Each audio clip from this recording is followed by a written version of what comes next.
Hello everyone, in this podcast we will be discussing four learning techniques in deep learning, which are supervised learning, zero-shot learning, unsupervised learning, and semi-supervised learning. Among these preceding four methods, supervised learning stands intuitive, which can be compared to how a child learns a language after being born. Suppose a mom teaches names of animals to her child by showing several images of tigers and indicating each image to tell the child that it is a tiger. Then she shows some images of dogs and tells her child that they are dogs by indicating each image with her finger. So this process is equivalent to supervised learning, in which a model is trained to discriminate between tigers and dogs. For this purpose, we need to annotate the training images with their corresponding labels. The training proceeds until the model can perform well, and the larger the dataset, the better the model is going to perform. To sum up, supervised learning needs a training set in which each sample is annotated with its label.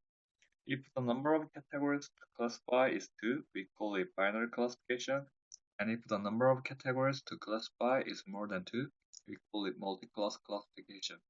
One issue with the supervised learning is that they are closed set. For example, the child can only recognize images of either tiger or dog of which he is taught. To teach the child to recognize a new concept of cats, we need to prepare images of cats.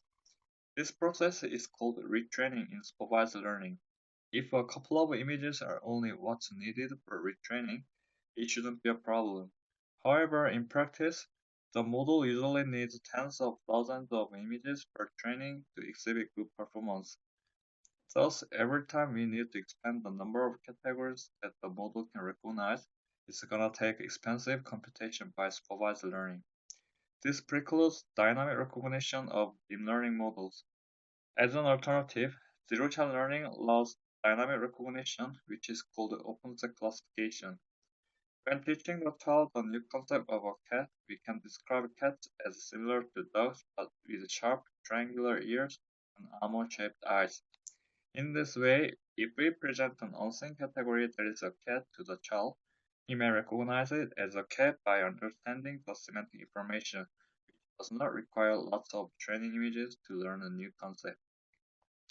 This learning technique is called zero-shot learning, which expands a model's pre-trained knowledge with semantic information. While there are various methods for zero-shot learning, a representative method is to map semantic vectors with visual images.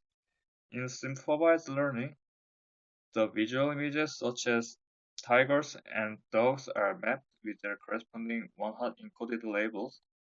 If our task is a binary classification of dogs and tigers, we can annotate images of dogs as 0 and images of tigers as 1.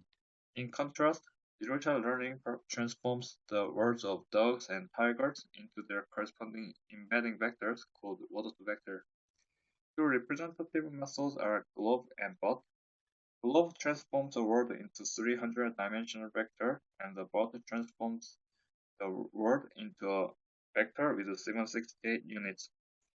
Such word vectors, so-called language models, are trained with hundreds of millions of documents, and the trained language model outputs vectors with an n number of units that preserve semantics of the corresponding word.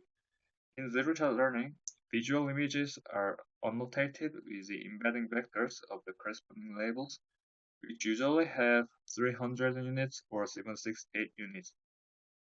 For the classification of a new concept, let's say a cat, we don't have to retrain the model, but the word cat is transformed into the semantic vector and computes the cosine similarity with the visual features, which are outputs from the trained model given a visual image.